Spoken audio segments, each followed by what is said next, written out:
Pemerintah Kota Denpasar menggelar sosialisasi pelaksanaan kerjasama pemerintah Kota Denpasar tahun 2016 Rabu pagi di Denpasar. Sosialisasi bertujuan memberi pemahaman kepada seluruh SKPD tentang kerjasama daerah. Kepala Bagian Kerjasama Setda Kota Denpasar, Dewo Made Aryawan mengatakan, sosialisasi ini memiliki tujuan yang sangat strategis, yakni secara mendasar agar masing-masing SKPD memahami kerjasama daerah. Menurut Dewo Made Aryawan, banyak potensi akan dikerjasamakan, baik bekerjasama dengan pihak daerah di luar Bali, bahkan sampai pihak luar negeri menyangkut potensi yang tersedia. Dalam pelaksanaannya, kerjasama itu nantinya akan dikerjasamakan juga dengan pihak swasta.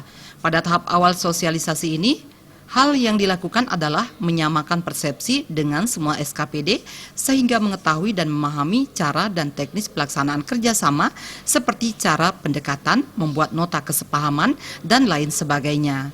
Harapannya dalam pelaksanaan kerjasama tidak terbentur dengan persoalan administrasi. Tahap kedua akan memanfaatkan CSR atau Corporate Social and Responsibility dengan pihak swasta. Nanti ke depannya banyak potensi-potensi yang ada di yang bisa dikerjasamakan. Apakah kita bekerjasama dengan pihak daerah di luar Bali sampai kepada luar negeri. Jadi sesuai dengan kerjasama luar negeri dan kerjasama menyangkut potensi-potensi yang ada. Nah, juga di dalam mengisi kerjasama itu nanti kita akan melibatkan juga berbagai pihak seperti swasta. Di sini ada dana Corporate Social Responsibility.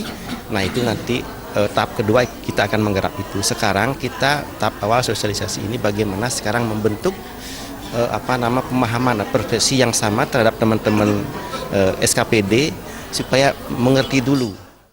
Salah satu pembicara Jatmiko Winahiu mengatakan, dengan terbitnya Undang-Undang Nomor 23 Tahun 2014 tentang pemerintahan daerah, terdapat dua jenis kerjasama, yakni kerjasama wajib dan kerjasama sukarela.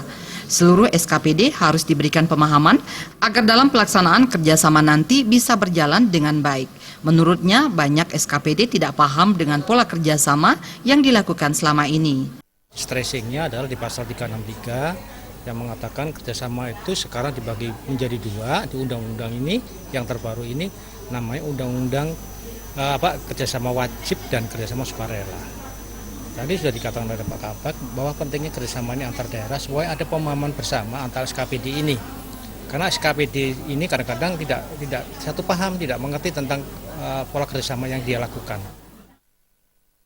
Pesertanya adalah semua SKPD di pemerintah Kota Denpasar sebagai pendukung dalam pelaksanaan sosialisasi ini. Jaya Kusuma, Bali TV.